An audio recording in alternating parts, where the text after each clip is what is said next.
क्या मूर्ति प्रतिष्ठित करा के रख लेना, पूजा नहीं करना, मेरा गलत अर्थ नहीं समझना।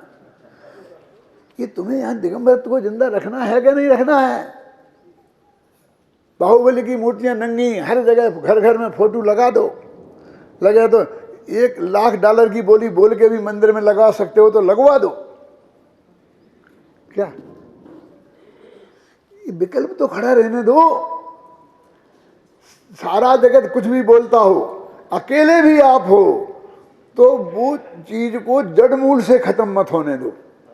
बीज खत्म हो जाएगा तो फिर वृक्ष बनेगा ही नहीं।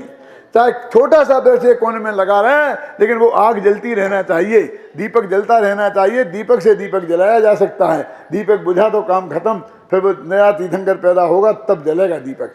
तीर्थंकर से जलता है दीपक। अब महावीर का शासन काल बोलते हैं ना अपन, तुम जलते हुए दीपक को जलाए रख सकते हो बेटा, नया दीपक तुम नहीं जला सकते। पंचम काल के अंत में जब दीपक बुझ जाएंगे ना, तो छठवें काल में, फिर छठवें काल में, पंचम काल में दीपक नहीं, फिर जो आएगा नया फिर वो जलाएगा, फिर चलेगी परंपरा। अब ख्याल में है ना बात? तो इसलिए ये कहते हैं कि ये बात अब हम क्या करें कि वो प्रमाणिक कैसे हो।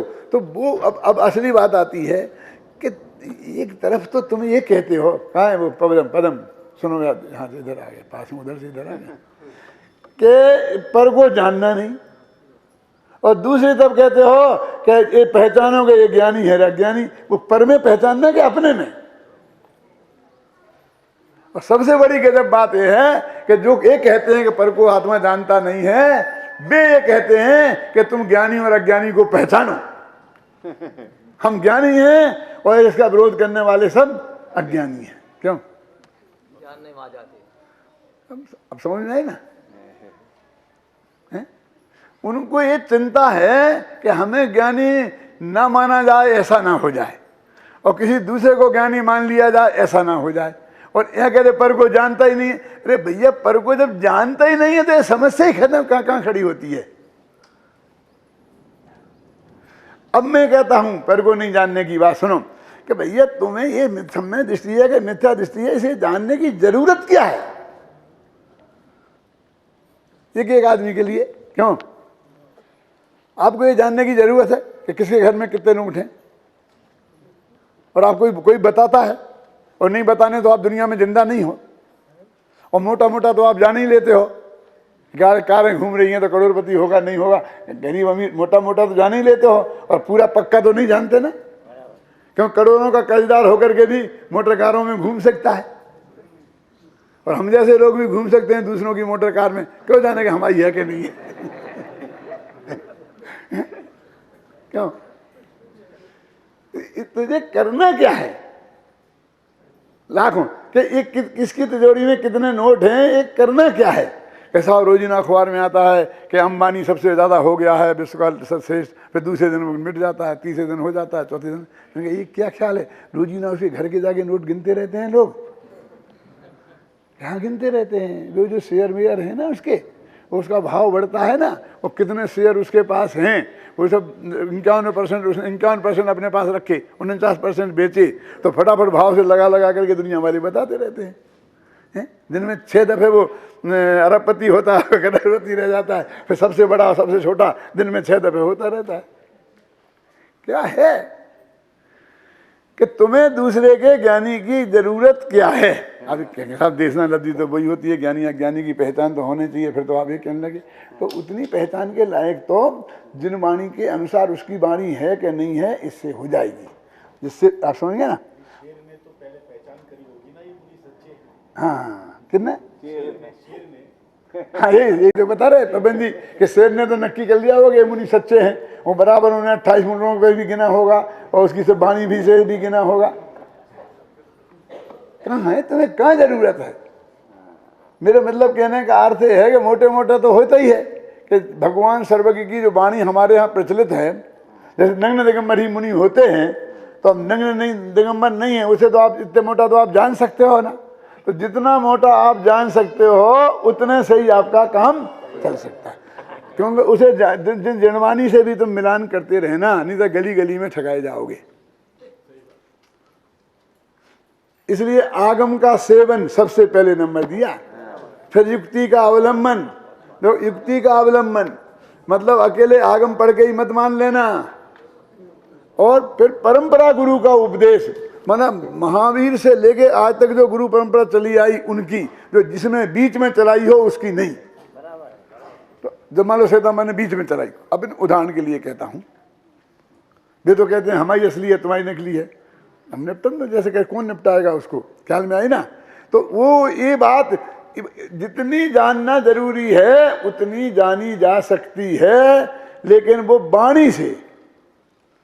दो नग्न दिगंबर मुनिराज बैठे हैं, दो टोपी वाले पंडित बैठे हैं, अब आप कैसे निर्णय कर सकते हो कि ये जो जरा थोड़ा सा कुर्ता जिसका मेला है फटा है वो पंडित ज्ञानी नहीं है, और जिसका झकाझक है वो ज्ञानी है?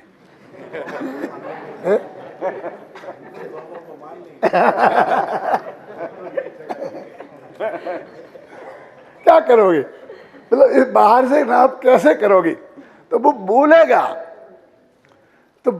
तो हम तो अज्ञानी हैं, हम कैसे नाप करें कि भैया तुम बाजार में जाते हो, कपड़ा खरीदते हो, कपड़े के विशेषज्ञ तो नहीं हो। तुम बाजार में जाते हो, सोना चांदी खरीदते हो, हीरा खरीदते हो, उसकी तुम विशेषज्ञ तो नहीं हो। फिर भी जितनी अकल लगा सकते हो लगाते हो, और फिर खरीद लाते हो, ठगाई भी जाते हो, नहीं भी ठगाए जाते हो। अब ऐसा जोखिम यहाँ भी लेना पड़ेगा क्या? हर बात के विशेषज्ञ तो तुम नहीं बन सकते, तो हम तुमको कुछ वो बता देते हैं सूत्र, और उनको तुम इतने याद रख लेना, दुष्मासम घोषम तो जैसे, बस माँ दुष्मा तो जैसे ही सूत्र, और उससे निर्णय कर लेना। बताए बीतरागता की पोषक ही जिनवाणी कहलाती है, यह है मुक्ति का मार्ग निरंतर हमको जो दिखलाती है। आगे ना बात। अब जिसमें राग का पोषण किया गया हो वो जिनवाणी नहीं है, जो राग को धर्म बताए वो जिनवाणी नहीं है। आगे क्लियर बात क्या? नहीं, जब राग को धर्म बताए वो जिनवाणी नहीं है, तो जड़ की क्रिया को धर्म बताए वो जिनवाणी नहीं है। आप समझ गए ना? इतनी बात तो याद रहेगी। क्यों?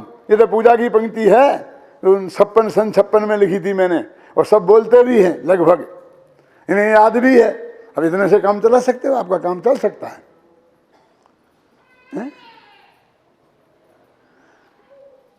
सास बहू को प्रेम से रहना चाहिए, बोलो ये बात अच्छी है, सच्ची है कि नहीं? ये भगवान की दिव्य धुनी की बात है कि नहीं? इससे तुम्हें मोक्ष हो जाएगा कि नहीं? और सास बहू लड़ेंगी तो संसार में जाओगे कि मोक्ष में जा सकते हो? वह लड़ाई इस बात पर भी तो हो सकती है कि मंगलायतन के शिविर में चलें कि नहीं चलें। नहीं हो सकते, बोलो क्या करें? बे सास बहू लड़ाकू हो गई जो लड़के यहाँ आई हैं, समझ गए ना आप? और बेशांत हैं जो अपने वहीं बैठी नहीं आराम से। क्या करें? मोक्ष मार्ग कैसे मिलेगा? लड़ने नहीं लड़ने से क्या है?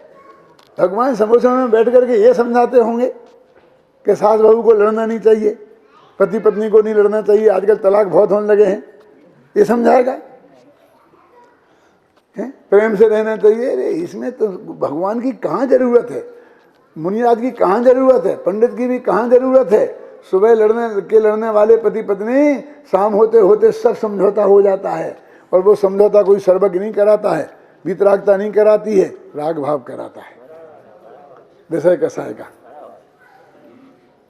जो काम विषय कसाय का तीव्र राग करा सकता है, उस काम के लिए तुम सर्वज्ञ भगवान को ड्यूटी पर लगाते हो, चढ़ाते हो, क्या जरूरत है? तो अभी ये कहते हैं क्या कि ये हमारे मूल मुद्दा कौन सी?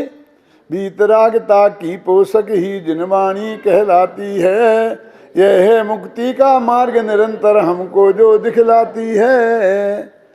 इतने से जिनवाणी पहचान लो। ये मैंने बुद्धिपूर्वक सन 56 में लिखा था, देवसास गुरु। देखो मैं आपको बताता हूँ थोड़ी सी भूमिका कि युगल जी की पूजन 4-6 महीना पहले बन चुकी थी, और वो खूब तेजी से अपने यहाँ चल रही थी। लेकिन मेरे चित्त को एक बात स्वीकार नहीं थी कि भाई देवसास गुरु की पूजन, उसमें जयमाला में 12 भावना लिख दी। 12 भावना साहित्य का अलग है, और यहाँ पर देवसास गुरु का स्वरूप स्पष्ट होना चाहिए। मेरे चित्त में उस वक्त थी कि देवसास गुरु के कितनी सी पंक्तियां हैं, 2 पेज मिलते हैं आपको, और देवसास गुरु के स्वरूप करने के लिए तो 200 पेज कम पड़ते हैं। तो भर्ती की यहाँ जरूरत कहाँ थी? मेरा मतलब समझे ना। तो मैंने पहले ये जयमाला लिखी और बाद में छंद लिखे, उस विकल्प से क्या। और उसमें मैंने देवसास गुरु का तीनों का स्वरूप दिया है।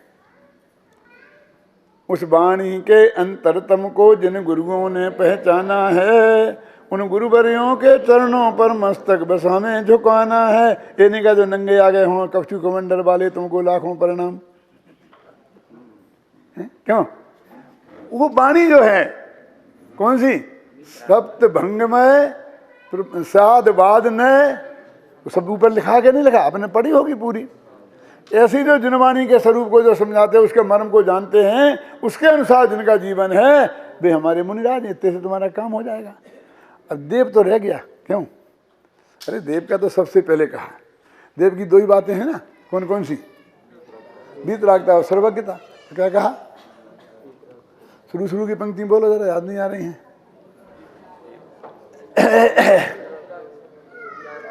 वो आता है ना कि करुणा निधि तुमको समझनाथ, भगवान भरोसे पड़ा रहा। सबसे पहली गलती मेरी ये है कि तुम्हारे भरोसे पड़ा रहा।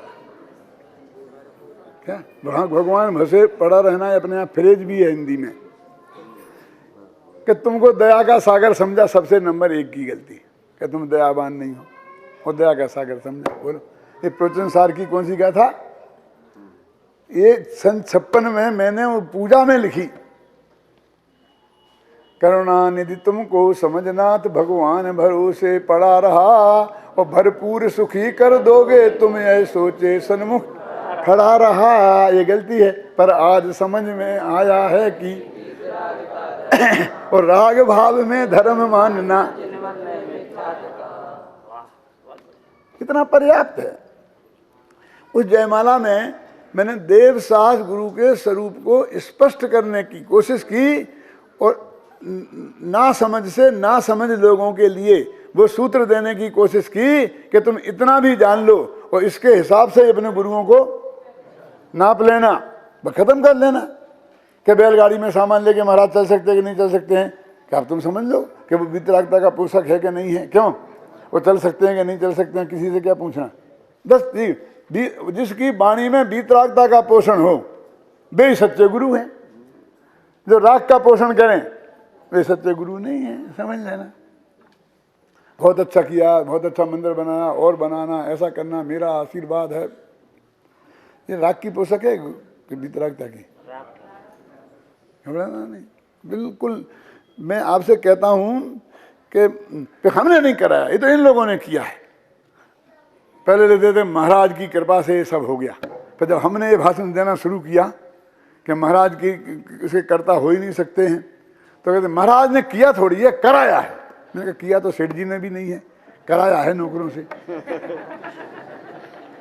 तो कराया गया। तो कहा महाराज ने पहले आदेश से था। मैंने कहा आदेश से तो सारा पाप उनको ही लगेगा, क्योंकि खोदने का आदेश सेठ देवे तो खोदने वाले को पाप लगता है कि खुदवाने वाले को? तो वो आदेश हट गया। मैं बोलता हूँ बुद्धिपूर्वक, नाम बता सकता हूँ। पहले आदेश लिखा था, मेरे 10-5 व्याख्यान हुए, तो आदेश से हटके उपदेश हो गया। हाँ, अब उपदेश से हटकर जब मैंने उसकी भी धुनाई करी कि उनने इस बात का उपदेश दिया ना कि मंदिर बनाओ, तो उसमें जो पाप लगेगा उसमें तुम्हें भागीदार हैं, तो उसका क्या हो गया? उनके आशीर्वाद से।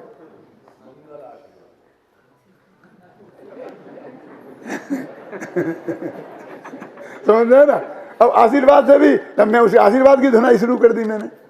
ऐसा मत समझना कि मैं यहाँ बोल रहा हूँ तो वहाँ असर नहीं होता। सब जगह असर होता है, सब जगह लोग जाते हैं, सब जगह कैसेट ले जाते हैं। और ऐसा है पवन जी कि मेरे कैसेटों की बिक्री, जब कोई एक आध बाद में ऐसे ही बोल देता हूँ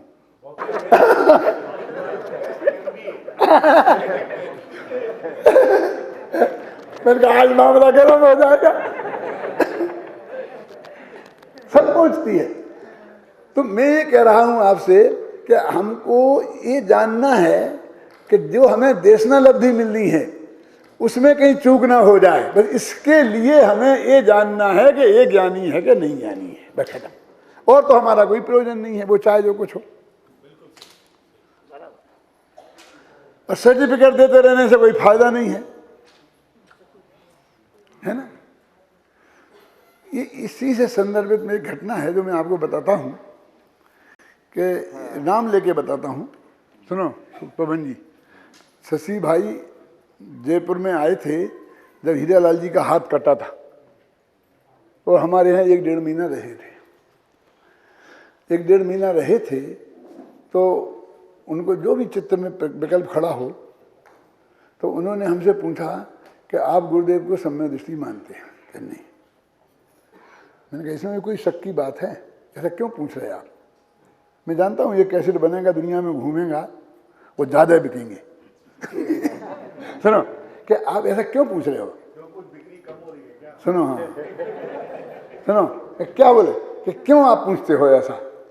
बोले नहीं नहीं नहीं नहीं नहीं नहीं नहीं नहीं नहीं नहीं। तो मैंने कहा ऐसा है कि हमको उनका जो भी सुना है हमने और जो भी पढ़ा है, उसमें से कहीं भी हमको ये नज़र नहीं आता कि जिससे हम ये निर्णय कर सकें कि वे सम्यक दृष्टि नहीं थे। हमको बराबर ये लगता है कि वे पूरी तरह से सम्यक दृष्टि थे। तो उन्होंने कहा कब से? आप समझ नहीं ना, उन्हें आप कब से सम्यक दृष्टि मानते हो? हैं कंटिन्यूशन में। अब समझे क्या कहना चाहते थे? उन्हें तो ये सिद्ध करना था कि स्वामी जी से हम जाकर के ये कह सकें कि डॉक्टर भरल आपको सम्यक दृष्टि नहीं मानते। सुनो बताओ, हुआ वो थोड़ा 2 मिनट लगेंगे, लेकिन सुनने लायक, इतिहास भी जानने लायक है। तो उन्होंने कहा कब से? मैंने कहा कोई ऐसा है शास्त्र में कि कितना पुराना सम्यक दर्शन हो चावलों जैसा तो वो ज़्यादा कीमती हो जाता है। हम मान लो आज से ही माने उसमें कि 100 साल से माने, उसमें क्या फर्क पड़ता है? क्या जब बहुत पीछे पड़े तो वो डर तो लगता ही नहीं किसी का। तो हमने बहुत क्लियर शब्दों में कहा, जिस दिन से मुँह पत्ती उतार करके उन्होंने फेंकी, उस दिन से उन्हें कंटिन्यूशन में सम्यक दर्शन रहा होगा, ये हमारा पक्का विश्वास है।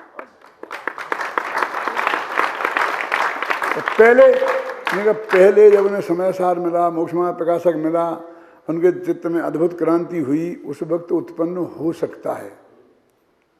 मुँह पट्टी बंधे में भी सम्यक दर्शन हो सकता है, लेकिन फिर बंधे में रह नहीं सकता। क्योंकि कपड़े उतारते सप्तम गुण स्थान हो सकता है, फिर सप्तम गुण स्थान में जिंदगी भर कपड़े नहीं रह सकते। क्योंकि जब उनको अंदर से भाव तीव्र जगेगा तो वे पहले मुँह पट्टी फेंकने जाएंगे, कपड़ा फेंकने जाएंगे कि वे उसमें जाएंगे अंदर। मेरा मतलब समझे ना, उत्पन्न तो पहले भी हो गया हो तो मुझे कोई ऑब्जेक्शन नहीं है, लेकिन 13 वर्ष तक लगातार मुँह पट्टी बनी रही, जो गृहीत मिथ्यात्व का लक्षण है।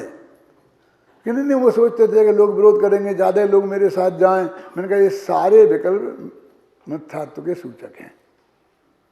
सुनना, अभी भी डंके की चोट ना, उस दिन से मैं मानता हूँ। अब भी बोलो इतना ज़्यादा पुराना सम्यक दर्शन ज़्यादा महत्वपूर्ण होता हो तो अलग बात है। अब मेरा, लेकिन वो दिन वो है कि जब मेरा जन्म नहीं हुआ था। तो जब मेरा जन्म नहीं हुआ था उसके पहले से मैं उन्हें सम्यक दृष्टि मानता हूँ। आप समझेंगे ना।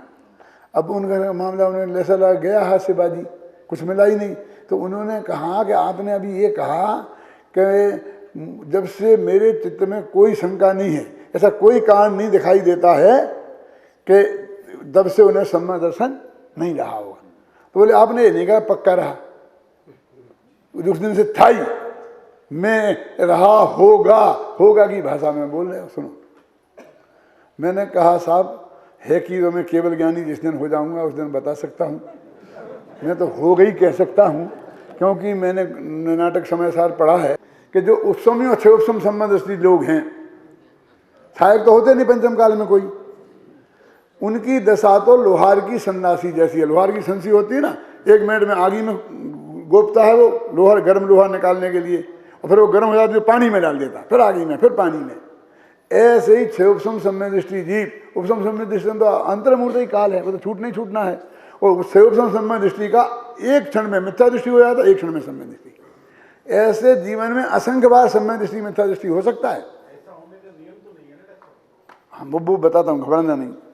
इसकी उत्कृष्ट स्थिति 66 सागर है, तो 66 सागर भी हो सकती है, लेकिन उनकी कितने वाली है ये तो केवल ही बता सकते हैं। मैं तो ये कह रहा हूँ, मैं कह नहीं सकता, मैं ये नहीं कह रहा हूँ कि हुआ ही होगा उनका गारंटी से।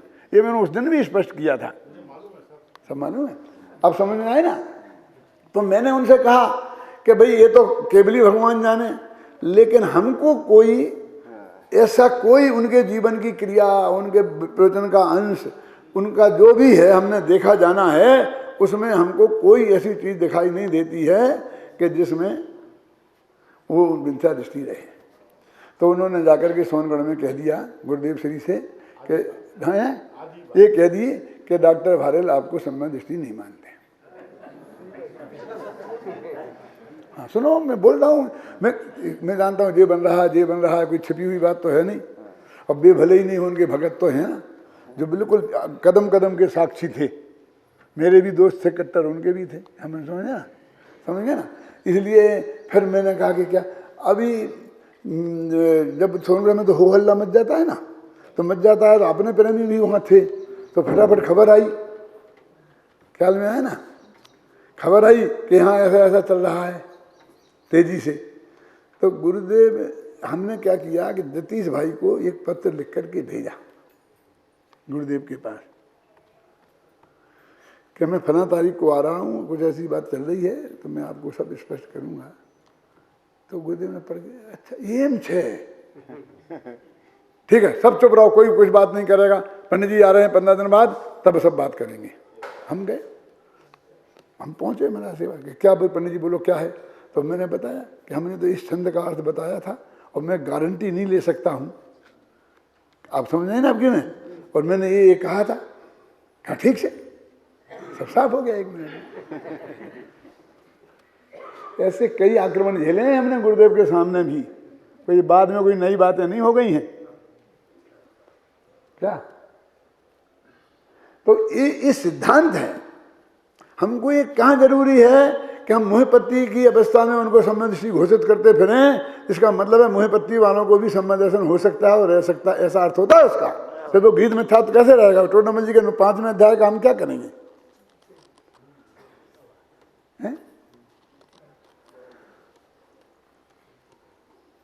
तो इस दृष्टि से अब हमको कहते देशना लब्धि, भाई हम किसके उपदेश को माने, हमको ये जानना है देशना लब्धि के लिए।